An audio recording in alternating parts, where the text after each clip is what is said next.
I have to ask, when it comes to being in Parliament, being under the thumb, and being raked over the coals, how do you keep your head straight? How do you keep the good fight? And what is it that keeps you going? It's called the Aussie Spirit.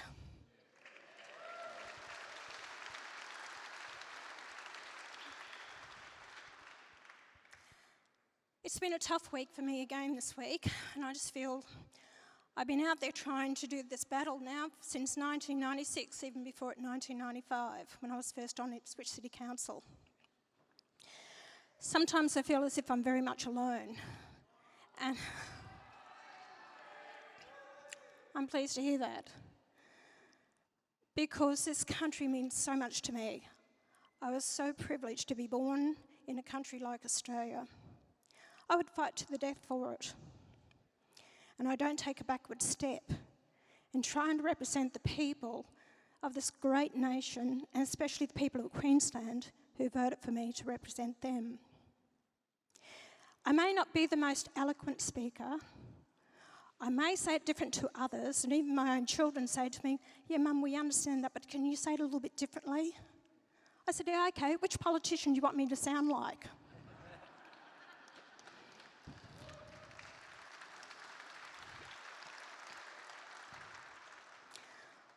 I am who I am, and I grew up down at the Gabba, and I watched my father and 6 siblings live above and the back of a shop called Jack's at Wollongabba.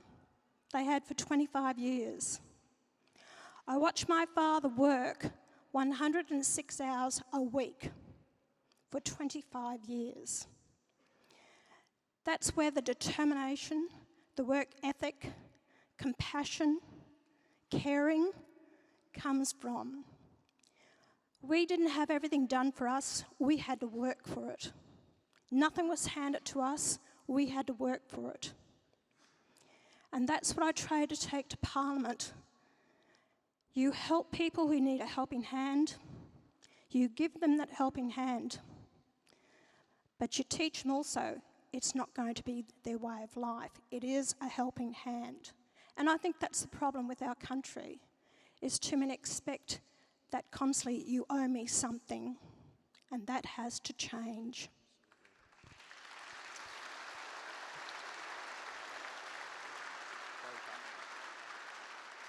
Now, this is a unique opportunity for me. I have one more question for you. Immigration. No one has fought in Australia on immigration harder than yourself. Now, I'm Lebanese of Syrian descent. This is an awesome opportunity to just make a public, like someone take a photo. Pauline Hanson is standing next to the guy that sort of runs Turning Point Australia. When people come to this country, they should know how to speak the language. They should assimilate. They should actually adopt our values, respect the rule of law, respect the equality between men and women. Why is it that they insist that you are a racist? You are not a racist. And I just wanted to do that in a frame so that all the Twitterites can see Pauline Hanson is a legend. She loves everyone, she loves all nationalities, but when you come to Australia, you've got to play by the rules. How can we bring immigration under control? Because from a construction perspective, I'm from construction, our infrastructure can't handle it. What can we do in this particular area? Bringing immigration under control, bring the politicians under control first, and then you might get something so that if they understand. I've had it thrown at me being a racist because they couldn't debate me on the issues that I was raising. You couldn't have a voice on about immigration. You had to keep quiet. We are going to run this country and do what we we think is best. So big business want to increase immigration because it props up the GDP, but it's also big business is selling more white goods and product because they're making more money out of it, regardless of the impact it has on your way of life and standard of living. They don't care about the average person out there. Racist. Hello, Raj. Raj, stand up. Raj was my second on the ticket in Queensland. So, Raj respected me enough for my policies. If he thought I was racist, do you think he would have stood with the racist party? I don't think so. Immigration, and you know, I've been known to say a few words out of place, especially when I said swamped by Asians in 1996 in my maiden speech. They won't let me live that one down. But anyway, because there was never a debate about immigration and who we were allowing into the country. So why I said it was because we had a high intake of people coming under the family reunion program. So 75% of our migrants coming out were from Asia. So then they'd bring out their family, and it kept multiplying. And I said, hang on a minute, we've got to stop this. If we keep going like this, we're going to be swamped by Asians.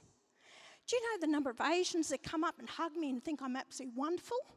Because they agree. They said they don't want Australia to become like the country that they've left. That's why they came here. And it's not about being biased. We have a right to have a say how we want our country to look for the future generations. Go and ask Fiji how they feel about the Indians taking over their country. We have a right to expect people. I love the migrants that have come here, and I'll just tell you this. A couple came from Russia, and their daughter came out. The father insisted, speak Russian. And the mother said, no, we're in our new homeland. You will learn to speak English. And the mother said to the daughter, she said, never forget where your roots lie. But remember, your home is where you are prepared to die. How true is that? And that's why my fight this week with Senator Faruqi, when I told her to piss off back to Pakistan,